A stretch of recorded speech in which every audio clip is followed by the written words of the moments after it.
Imagine two job candidates walk into an interview room. Both have similar resumes, comparable experience, and equally impressive references. But one of them has a symmetrical face, confident smile, and looks like they just stepped off the cover of a magazine.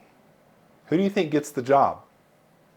This is a question business gurus Robert Etchinger, Michael Lombardo, and David Ulrich asked in their book, 100 Things You Need to Know, Best People Practices for Managers in HR. I think every manager and HR professional should be familiar with this book and its second volume called 50 More Things You Need to Know, the Science Behind Best People Practices for Managers and HR Professionals. In their books, the authors pose questions and give 5 possible answers, multiple choice style.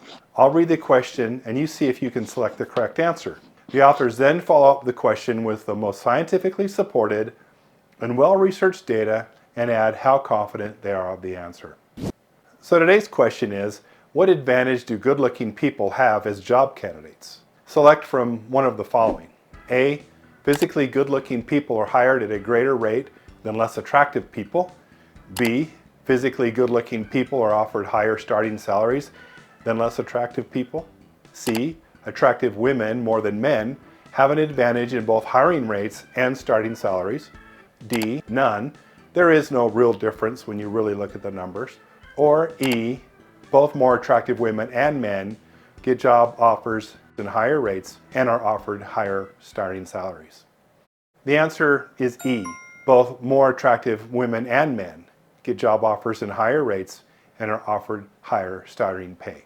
On a scale of 1 to 5, how sure are the authors of this answer? The answer is 4, substantial, meaning research strongly supports the answer. Research shows that in the brutal battlefield of job hunting, good looks can be your secret weapon. Not only job hunting, but attractiveness makes a difference with promotions too. Let's dig into the data and the history. I promise this will be more than just a pretty face. Back in 1986, researchers Elaine Hatfield and Susan Sprecher dove deep into the topic of physical attractiveness and social behavior. What they found was striking. We, as a society, just tend to react more favorably to good-looking people.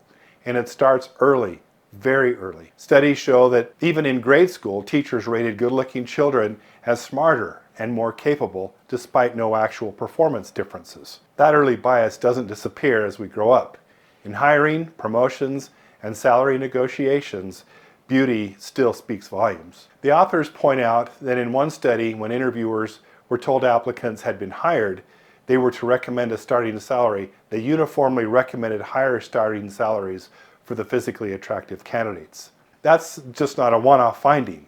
A meta-analysis out of the University of Michigan Survey Research Center, led by Diane Quinn, found a strong link between physical attractiveness, income, job prestige for women and men. Now, let's zoom out a bit.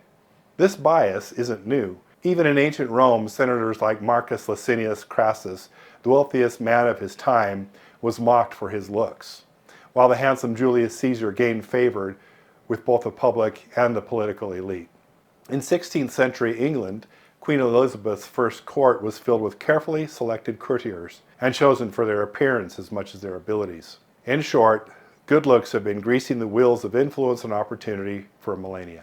Even today, executives like Elon Musk or Jeff Bezos are subject to media scrutiny, not just for business decisions, but for how they look. So what does this mean for managers and HR professionals? And well, the rest of us. The authors point out that managers and HR professionals need to acknowledge the role attractiveness bias plays. Education and training can help decision makers focus less on physical features and more on what really matters: social and emotional skills, leadership ability, problem solving, and values alignment. Companies like Google have experimented with blind hiring, where resumes are stripped of personal details, even names, to help reduce bias. Imagine if interviews could be more about ideas and insight and less about cheekbones and dimples. Yes, attractiveness can get someone in the door. It might even bump up a salary offer, but it won't ensure success on the job, and it certainly doesn't guarantee competence, creativity, or integrity. That's why as leaders, colleagues, and conscious humans, we've got to check our biases at the door. When you're comparing two equally qualified candidates, be wary of the halo effect, the idea that good looks automatically means skills. Let's move the focus from faces to what really matters: performance, people skills, and potential. In a world where appearances can open doors, it's our responsibility to make sure the right people walk through them. If you found this video helpful, or if it made you think differently about your next job interview, remember to like and subscribe. And hey, no matter how you look, you've got something valuable to bring to the table. John Paul here. If you like this video, check out the HR Insight YouTube channel where we have more videos just like this. Make sure to click subscribe so you get notifications.